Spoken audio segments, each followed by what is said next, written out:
जय श्री गणेशाय नमः। अविघ्नमस्तु। आई कुलस्वामिनी माते की जय। जय श्री गुरुदत्त श्री स्वामी समर्थ महाराज की जय। निशंक होई रे मना, निर्भय होई रे मना, प्रचंड स्वामी बळ पाठीशी, नित्य आहे रे मना, नित्य आहे रे मना। श्री स्वामी समर्थ महाराज। नमस्कार स्वामी भक्त हो, श्री स्वामी समर्थ। मी सुनीता राजपूत आपल्या स्वामीओम चॅनलमध्ये सगळ्यांचे स्वागत करत आहे। मागे सोनलताईंनी एक आपण व्हिडिओ टाकला होता सोनलताईंचा, त्या आज स्वामी प्रकट दिनापासून एक स्वामींच्या वेगवेगळ्या कथा आपल्याला सांगणार आहे। आणि हे आपल्याला कुठलेही ग्रंथ वाचायला जमत नाही, तर स्वामी राजा नावाचा जो ग्रंथ आहे त्याच्यातल्या कथा सोनलताई स्पेशल आपल्यासाठी घेऊन येत आहेत। तर कृपया ह्या कथा सगळ्यांनी ऐका आणि स्वामी राजा ग्रंथाचं पारायण केल्यासारखं होईल, याचा लाभ सगळ्यांनी घ्या। श्री स्वामी समर्थ, श्री स्वामी समर्थ। नमस्कार स्वामी भक्त हो, आज आपण पुन्हा आपल्या श्री स्वामी राजा या ग्रंथातील प्रकरण 10 गोष्टीरूपाने ऐकणार आहोत। श्री स्वामी समर्थ, जय जय स्वामी समर्थ।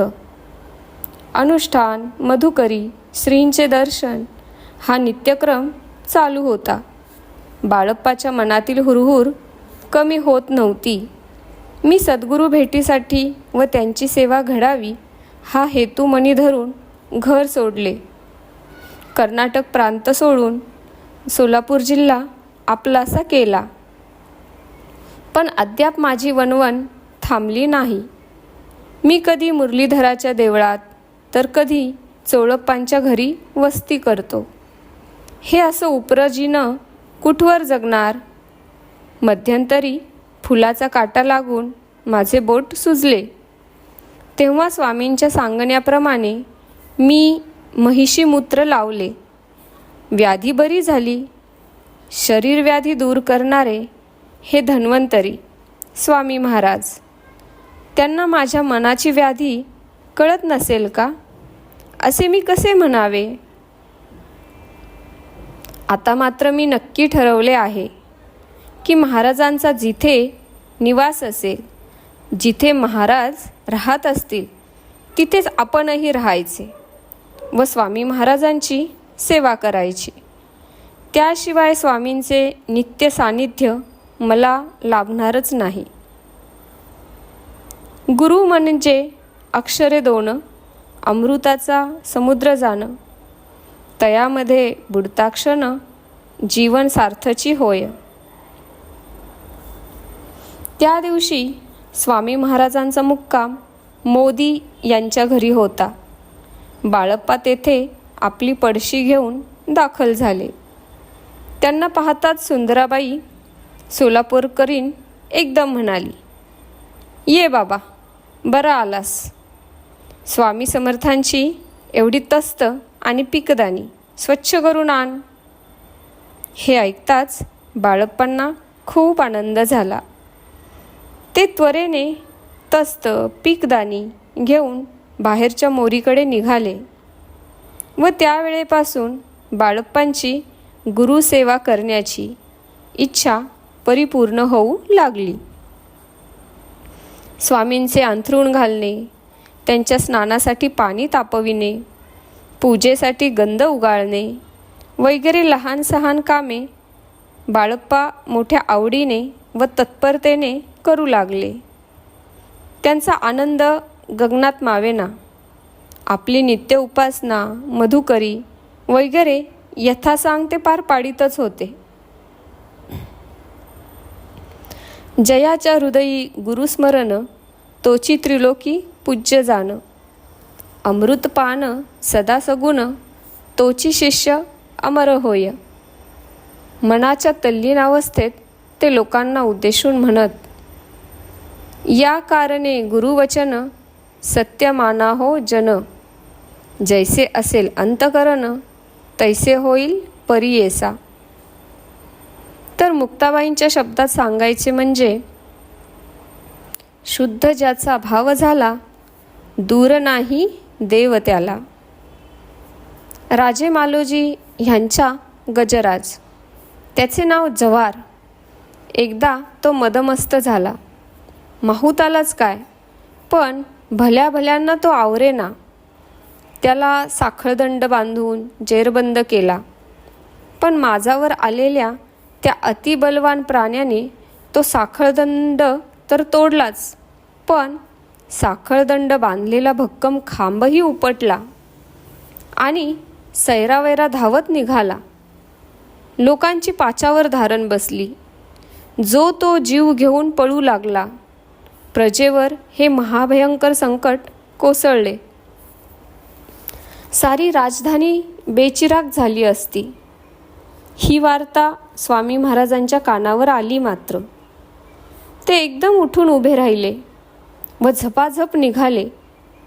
त्यांच्या सेवेकऱ्यांनी भक्तगणांनी त्यांना अडवण्याचा खूप प्रयत्न केला.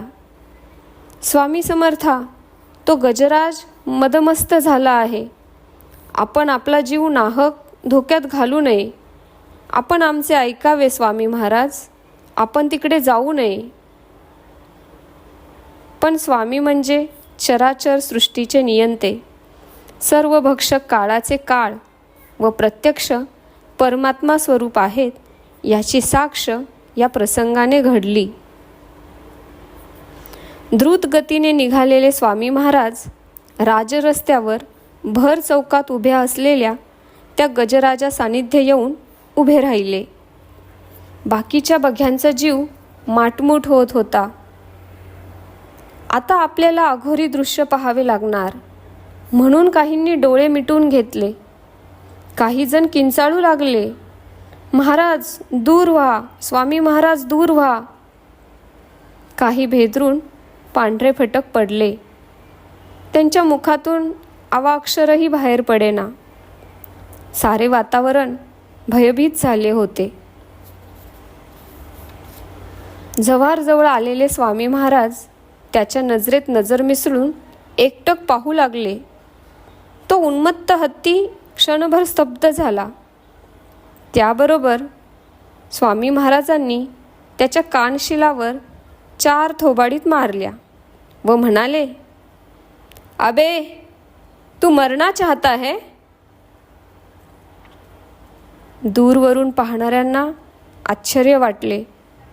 एवढा मदोन्मत्त प्राणी इतका शांत कसा उभा राहिला?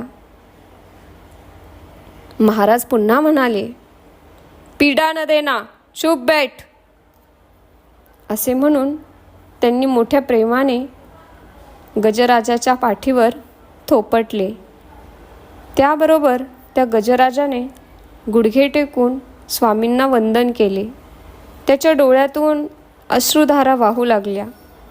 ते मूक जनावर आपली शुंडा वारंवार स्वामी देहाभोवती लपेटत होतं. आपली भावना, आपला स्नेह, आपलं प्रेम व्यक्त करीत होतं. स्वामी भक्त हो, ही घटना अद्भुत होती. स्वामींचे चराचर सृष्टीवर असलेले स्वामित्व दर्शवणारी होती. न भूतो न भविष्यती असा हा प्रसंग पाहून आमजनता एकमुखाने स्वामींचा जय जयकार करू लागली. दत्त अवधूत श्री स्वामी समर्थ महाराज की जय. भाविक म्हणत होते, अशक्य ते काय तुम्हा स्वामी राया. जाणकरांना जाणवत होते की स्वामी समर्थांचे जीवन एका व्यक्तीच्या परिघात सामावणारे नाही. ते साऱ्या जीवकोटीला व्यापून उरणारे असे जीवनाचे महाभाष्य आहे. रामेश्वरची तीर्थयात्रा आटोपून परत आलेले अनंत शास्त्री औदुंबरा सानिध्य बसलेल्या भक्त भाविकांना म्हणाले, हा आजचा प्रसंग पाहून सर्वांना खूप आश्चर्य वाटले ना? आता ऐका, मी स्वतः डोळ्यांनी पाहिलेली रामेश्वर तीर्थक्षेत्रातली हकीकत सांगतो. तेथे कोटीकूप नावाचे तीर्थ आहे. येथे स्नान करणे म्हणजे भयंकर दिव्यच म्हणायला हवे हां. कारण तेथील पुजारी त्यांची हव्यासी वृत्ती, भाविकांना नाडून आपली तुंबडी भरायची प्रवृत्ती आहे. एक जण म्हणाले, म्हणजे पंढरपूरच्या बडव्यांप्रमाणेच की. मथुरेचे पंडे तरी यापेक्षा काय वेगळ्या मनोवृत्तीचे असतात हो. द्रव्य प्राप्तीसाठी काय वाटेल ते करतील. अहो, आधी रामेश्वरची हकीकत तर ऐकू द्या, एक जण म्हणाला. अनंत शास्त्री म्हणाले, तेथील करवसुलीला घृणास्पद वळण लागले. कारण तो पुजारी त्या द्रव्याचा उपयोग आपल्या अनुचित गैरवर्तनासाठी करीत असे आणि ते सर्वस्वी अयोग्य होते. पुढे काय झाले? एकाने प्रश्न केला. अहो, काय आश्चर्य! तेथे यात्रेकरू खोळंबले होते. त्यांची कुचंबणा होत होती, हालही होत होते. इतक्यात हे स्वामी महाराज अचानकपणे तेथे दाखल झाले. त्यांचे दिगंबर व तेजस्वी रूप पाहून ते नक्की अवधूत संन्यासी असावेत असे मला जाणवले. ते कोटीकुपाजवळ जाऊ लागले. तो त्या क्षेत्रपुजाऱ्याने त्यांना हटकले आणि पैशाची मागणी केली. स्वामी महाराज म्हणाले, अहो, आम्ही अवधूत संन्यासी, आमच्याजवळ रौप्य मुद्रा कुठून असणार? तो उर्मट पुजारी म्हणाला, ज्याच्या पासी असे धन तयासी घडे पुण्य स्नान दान. धनाविन कोरडे ब्रह्मज्ञान, विद्वत्त सर्व निरर्थक. अनंत शास्त्री म्हणाले, स्वामींनी त्याच्याकडे फक्त नजर रोखून पाहिले व म्हणाले, ठीक आहे, आता ह्या तीर्थात स्नान करण्याजोगे काहीच राहिले नाही. स्नानच पळून गेले आहे. पण या दिगंबर निर्धन संन्याशाच्या बोलण्याकडे कुणी लक्ष दिले नाही. आधी स्नान करणारे श्रीमंत व्यापारी मात्र एकदम ओरडले, अहो पुजारी, इकडे या. अहो, या पाण्यात इतके किडे कसे काय? या किड्यांचा बुजबुजाट व सुटलेली दुर्गंधी सारेच ओंगळ व घृणास्पद आहे. या तीर्थासाठी का माझ्याकडून सुवर्णमुद्रा घेतल्यात? तेथे जमलेले स्नान इच्छुक भराभर तेथून निघून गेले. अर्थात ह्या समर्थ स्वामींचा कुठेच पत्ता नव्हता. स्वामी महाराज तिथे दिसेनासे झाले. एक विद्वान म्हणाले, सामान्यतः स्वामी महाराजांकडे पाहिले असता त्यांच्या ठाई एवढे सामर्थ्य असेल असे कुणालाही सुतराम वाटणार नाही. अहो, त्या कोटीतीर्थाच्या पुजाऱ्याचा द्रव्य हव्यास काय घेऊन बसलात? बाबांनो, द्रव्येन सर्वे वशा म्हणतात ते आधी काळापासून. म्हणतात ना, वेदशास्त्री निपुण द्रव्यावरी ठेवूनी मन, भेटीसी जाती ब्राह्मण, अहो त्या यवनापुढे. अहो, त्या यवनांचे राज्य संपुष्टात आले. आता इंग्रजी अंमल सुरू झाला. पण आपल्या बांधवांची परिस्थिती सुधारली नाही. जिकडे तिकडे स्वार्थ, अहंकार, परधार्जिनेपणा, लांगुल चालन वगैरे दुर्गुण वृद्धिंगत होत आहेत. स्वस्वार्थासाठी आपलीच माणसे आपल्याच माणसाशी दगाफटका करीत आहेत. स्वातंत्र्य प्राप्तीसाठी हातावर शीर घेऊन सर्वस्वाचा त्याग करून स्वातंत्र्य संग्रामात काही मंडळी स्वतःला झोकून देत आहेत, तर काही त्यांच्या पवित्र कार्याला हातभार लावण्याऐवजी आपलीच माणसे फंद फितुरी करून आपलीच तुंबडी भरीत आहेत. रणमर्दानी झाशीवाली, पण ह्या फितुरीमुळेच तिला झाशी सोडून निसटून जावे लागले. व तिचे प्राणोत्क्रमण झाले. आपली मंडळी ज्याला स्वातंत्र्य समर म्हणतात त्यालाच ते इंग्रज सत्ताधारी बंड म्हणतात व या क्रांतिकारकांना चोर दरोडेखोरांप्रमाणे वागवतात. बरी आठवण झाली. अहो, त्या काळात स्वामी समर्थांची स्वारी एरंडाच्या लाकडांच्या त्रिकोणी आकाराची मांडणी करून फौजेच्या तुकड्यांचा संकेत असा खेळ खेळीत होती. पण पुढे संग्रामाने अधिक जोर धरला. यात नक्की अपयश येणार, लाखो लोक तोफेच्या तोंडी जाणार हे स्वामी महाराजांनी जणू आधीच हेरले होते. येथे असलेल्या लक्ष्मी तोफेच्या तोंडात ते डोके खुपसून बसत असत. महाराजांचा संकेत अखेर खरा ठरला आणि त्यावेळी पुष्कळ राजे रजवाड्यांवर वहीम घेऊन इंग्रजांनी चौकशी प्रारंभास सुरुवात केली. इंदोरचे होळकर, ग्वाल्हेरचे शिंदे. इतक्यात स्वामी समर्थांची स्वारी इकडे येताना दिसली. तेव्हा बोलणारा इसम अगदी शांत स्तब्ध उभा राहिला. सर्वजण आदराने उठून उभे राहिले.